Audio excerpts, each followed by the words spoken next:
everybody, welcome back to my YouTube channel. So today we are going to start with a new chapter of history, that is paths to modernization. So basically इस chapter में हम देखने वाले हैं कि कैसे कुछ Asian countries जैसे कि चाइना, जापान, ताइवान, कोरिया कैसे इतनी ज़्यादा मॉडर्नाइज हो पाई जितनी कि वो आज है, क्या क्या रास्ते उन्होंने चुने मॉडर्नाइज होने के लिए, किन किन मुसीबतों का उन्होंने सामना किया. All these things we are going to learn in this chapter. So let's start with China. 19th century की हम बात करें तो चाइना बहुत ज़्यादा डोमिनेट कर रहा था एशिया में, बहुत ज़्यादा पावरफुल था वीकेंड से. जो किंग डायनेस्टी थी वो बहुत लंबे समय से राज करती आ रही थी, वो बहुत ज़्यादा पावरफुल हो गई थी इस टाइम पे. अब दूसरी जगह हम बात करें जापान की, तो जापान एक छोटी सी आइलैंड कंट्री है जो कि उस टाइम पे आइसोलेशन में थी. आइसोलेशन का क्या मतलब था, उसका दूसरी कंट्रीज़ के साथ ज़्यादा लिंक नहीं था. लेकिन कुछ सालों में ही चाइना जो है वो टर्मोइल में एक मुसीबत में फंस गया, उसे कॉलोनियल चैलेंज फेस करना पड़ा.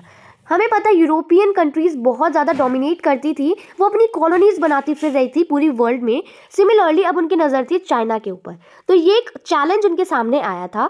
और जो इम्पीरियल गवर्नमेंट थी, चाइना की जो गवर्नमेंट थी, जो लोगों पे राज करती थी, जो किंग का सिस्टम था, अब वो भी अपनी पावर छोड़ चुका है, उसके हाथ में कोई पावर नहीं रही है अब, ठीक है. और वो कंट्री में कोई भी चीज़ अच्छे से नहीं कर पा रहा है. कंट्री के अंदर सिविल वॉर हो गई है, यानी कि कंट्री के अंदर ही युद्ध शुरू हो गया है. अब जापान की हम बात करें, जापान धीरे धीरे बहुत ज़्यादा मॉडर्न नेशन स्टेट बनता जा रहा है, इंडस्ट्रियल डेवलपमेंट भी बहुत अच्छे से हो रही थी. लेकिन उसके एक सपना था कि वो एक कॉलोनियल एम्पायर बना सके, मतलब कि बहुत बड़े से एरिया पे अब वो राज करना चाहता था. तो अब उसने ताइवान में, कोरिया में, चाइना में और रशिया में भी अपनी कॉलोनीज़ बनानी शुरू कर दी. रशिया एक यूरोपियन पावर था, इसके अंदर उसने अपनी कॉलोनीज़ बनाई. चाइना, ऐसा माना जाता है कि जापान के कल्चर्स आइडियल्स चाइना से आए हैं. China is the origin of the cultures and ideals of Japan. और जापान ने चाइना के ऊपर ही अपनी कॉलोनीज़ बनानी शुरू कर दी.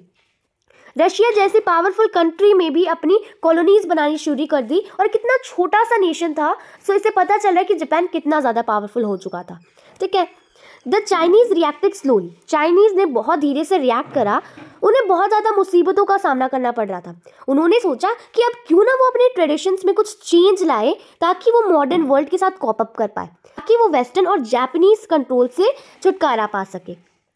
They found that they could achieve both objective. उन्हें लगा कि वो दोनों चीज़ें पा सकते हैं, वो इक्वालिटीज़ को भी रिमूव कर सकते हैं, साथ ही साथ वो अपनी कंट्री को दोबारा से स्ट्रेंथ प्रोवाइड कर सकते हैं एक रेवोल्यूशन के थ्रू. तो वहीं से एक रेवोल्यूशन शुरू हो गया था. तो चाइनीज़ कम्युनिस्ट पार्टी जो है वो जीत गई थी 1949 की सिविल वॉर में, ठीक है. लेकिन 1970s के एंड तक आते आते चाइनीज़ लीडर्स को लगा कि भाई उनकी आइडियोलॉजीज थोड़ी सी गड़बड़ा रही हैं, जिसकी वजह से इकोनॉमिक ग्रोथ और डेवलपमेंट अच्छे से नहीं हो पा रहा है. अब इससे क्या हुआ, जब कम्युनिस्ट पार्टी पॉलिटिकल कंट्रोल अपने हाथ में ले रखी थी, उस टाइम पे क्या हुआ, उन्होंने कुछ बड़े बड़े चेंजेस लाए जिन्हें रिफॉर्म्स कहा जाता है. इकोनॉमी में चेंजेस आए जिससे अब सारी पावर कैपिटलिज्म और फ्री मार्केट के पास आ गई थी. यानी कि कंट्री के अंदर कैपिटलिज्म आ गया था, यानी कि जो मार्केट फोर्सेज हैं वो अब प्राइवेट हो गई थी और फ्री मार्केट थी, यानी कि मार्केट में कोई भी प्रोड्यूसर अपना गुड्स लॉन्च कर सकता है.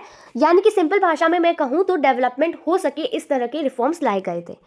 जापान जो है धीरे धीरे एडवांस्ड होता जा रहा था, लेकिन उसने एक गलती कर दी. वो चाहता था कि वो एक एम्पायर खड़ा कर सके, इसकी वजह से वो ही हार गया, ठीक है. एंग्लो अमेरिकन फोर्सेस से वो हार गया. जब यूएस ऑक्यूपेशन ने अपना कब्जा किया था, उसके बाद से जापान ने डेमोक्रेटिक पॉलिटिकल सिस्टम अडॉप्ट कर लिया. जापान ने सोचा कि वो अपनी इकोनॉमी को फिर से बनाएगा, ठीक है. अब 1970s में जापान जो है वो बहुत बड़ी इकोनॉमिक पावर उभर के आया. जापान ने अलग पाथ टू मॉडर्नाइजेशन अडॉप्ट किया, जबकि चाइना ने दूसरा पाथ अडॉप्ट करा. ये सब कुछ हम इस चैप्टर में पढ़ेंगे. और हमने ये भी देखा कि हमें पता है इस टाइम पीरियड में वेस्टर्न पावर्स, यूरोपियन पावर्स बहुत ज़्यादा पावरफुल थी, वो हर जगह कॉलोनीज़ बना रही थी. इस टाइम पे एशिया की एक छोटी सी आइलैंड कंट्री यानी कि जापान इतना ज़्यादा पावरफुल हुआ, उसने दूसरे एरियाज़ में अपने से बहुत ज़्यादा फिजिकल कॉन्ट्रास्ट के अकॉर्डिंगली हम बात करें तो बहुत ज़्यादा पावरफुल एरियाज़ में उसने अपनी कॉलोनीज़ बनाई. तो इससे क्या पता चल रहा है कि जापान के अंदर बहुत ज़्यादा स्ट्रेंथ थी और जापान ने अपनी कंट्री के अंदर पहले से ही नेशनलिज्म जो है वो फैला दिया था. नेशनलिज्म की स्ट्रेंथ दिख रही थी उसकी डेवलपमेंट में. हमें पता है नेशनलिज्म क्या होता है, फीलिंग ऑफ यूनाइटेड, कि भाई हम एक नेशन है, we are all a unit. तो इसी फीलिंग को नेशनलिज्म बोलते हैं। तो बेसिकली जापान ने इतने पहले से ही नेशनलिज्म बहुत स्ट्रॉन्ग कर लिया था अपने एरिया में, ठीक है। तो इसी के वजह से जापान जो है इतनी डिस्ट्रक्शन के बाद दोबारा से मॉडर्नाइज हो पाया। वो सब कुछ हमने इस चैप्टर में अभी पढ़ना है, ठीक है। तो ये ओवरव्यू था कि भाई क्या क्या सिनेरियो चल रहा है, ताकि आपको ये पूरा चैप्टर अच्छे से समझ आ पाए। सो let's start with the main chapter now. Introduction. China and Japan present a marked physical contrast. हमें पता है चाइना और जापान फिजिकली बहुत डिफरेंट जगह पे सिचुएटेड है। चाइना बहुत बड़ी कॉन्टिनेंटल कंट्री है that Spence many climatic zone, जो बहुत अलग अलग क्लाइमेटिक जोन्स में बटी हुई है। The core is dominated by 3 major river system. China के अंदर 3 रिवर सिस्टम्स हैं जो मेजर है। द येलो रिवर जिसे हुआंग ही भी बोला जाता है, द यांगजे रिवर जिसे चांगजियांग भी बोलते हैं, जो कि वर्ल्ड की 3rd लॉन्गेस्ट रिवर है, और पियल रिवर। यानी कि चाइना बहुत बड़ी कंट्री है, कॉन्टिनेंटल कंट्री, जो कि 3 रिवर सिस्टम से डोमिनेटेड है, ठीक है। चाइना का ज़्यादातर पार्ट माउंटेनियस है, ठीक है। We can see this is China. और वहीं हम बात करें जापान की, तो देखो कितना छोटा सा है, वी कैन से कितना छोटा सा जापान है, ठीक है। और चाइना कहाँ कितनी बड़ी country. The dominant ethnic group are the Han and the major language is Chinese, ठीक है। कौन सा एथनिक ग्रुप वहाँ पे डोमिनेंट है? हैन लोग बहुत ज़्यादा मेजर पाए जाते हैं वहाँ पर, और मेजर लैंग्वेज चाइनीज़ बोली जाती है। But there are many other nationalities, लेकिन वहाँ पर और भी दूसरे तरह के लोग रहते हैं, जैसे कि उइगुर, हुई, मांचू एंड तिब्बतन, ठीक है। And aside from dialects such as Cantonese and Shanghainese, there are other minority language spoken as well. और ये कुछ डायलेक्ट्स बोले जाते हैं वहाँ पर, और इसके अलावा भी कुछ और लैंग्वेज बोली जाती है, ठीक है। Chinese food reflects this regional diversity with at least 4 distinct types. China के फूड भी बहुत अलग अलग है, अलग अलग वेराइटी है, अलग अलग रीजन में अलग अलग खाना खाया जाता है। मेजरली 4 अलग अलग टाइप के होते हैं उनके फूड भी, ठीक है। The best known is southern और Cantonese cuisine as most overseas Chinese come from the Canton area, ठीक है। इसका क्या मतलब है? सदर्न एरिया में कैंटोनीज क्यूजीन खाया जाता है, क्योंकि चाइना में ज़्यादातर कैंटोन एरिया में ये खाना खाया जाता है। इसमें क्या खाते हैं?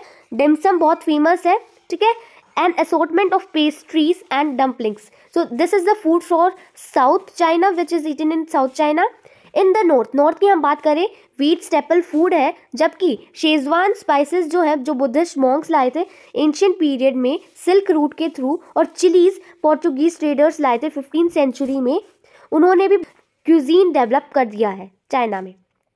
ईस्टर्न चाइना में दोनों राइस और व्हीट दोनों ही खाए जाते हैं, ठीक है। ये खाने के बारे में बताया गया है कि किस एरिया में कौन सा खाना खाया जाता है, यानी कि बेसिकली चार तरह से खाने को डिस्क्राइब किया गया है। साउथ में कौन सा खाया जाता है, शेजवान एरिया में कौन सा खाया जाता है, ईस्ट में कौन सा खाया जाता है, एंड जो बाहर से लोग लाए हैं स्पाइसेस वगैरह, उसके अकॉर्डिंग एक फियरी क्यूजीन है। सो बेसिकली 4 तरीके से क्लासीफाई किया गया है। अब जापान के बारे में थोड़ा सा बताया गया है कि जापान एक स्ट्रिंग ऑफ आइलैंड्स है, छोटे छोटे आइलैंड्स का एक कंट्री है, द 4 लार्जेस्ट बीइंग, और जिसमें 4 आइलैंड सबसे बड़े बड़े हैं, जो है Honshu, Kyushu, Shikoku and Hokkaido.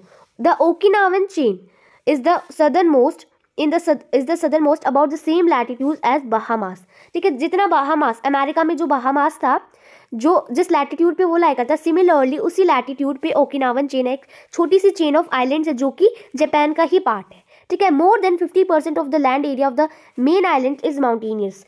जो मेन आइलैंड का ज़्यादातर 50% एरिया जो है वो माउंटेनियस है, और जापान एक बहुत ज़्यादा एक्टिव अर्थक्वेक जोन पे लोकेटेड है। These geographical condition have influence architecture, और इसी के वजह से, इन कंडीशंस की वजह से ही वहाँ के आर्किटेक्चर को भी अलग तरीके से बनाया जाता है। The population is largely Japanese, ज़्यादातर लोग जापानीज है, लेकिन कुछ लोग आइनू माइनॉरिटी भी है और कोरियंस भी रहते हैं, जो कि लेबर की फॉर्म में वहाँ से ज़बरदस्ती लाए गए थे कोरिया से, जब जापान की कॉलोनी था कोरिया, ठीक है। Japan lakhs a tradition of animal rearing, लेकिन जापान जो है वो एनिमल रियरिंग नहीं करता था, जैसे कि इंडिया में होता था, चाइना में भी होता था एनिमल रियरिंग, जापान में नहीं होता था। राइस स्टेपल क्रॉप मानी जाती थी जापान की, और फिश भी, ठीक है। Fish main source of protein था। रो फिश, जिसे सुशी या साशिमी भी बोला जाता है, वो बहुत ज़्यादा वाइडली पॉपुलर हो गया है वर्ल्ड में आज की डेट में, वी कैन से, और जो कि बहुत हेल्दी भी है।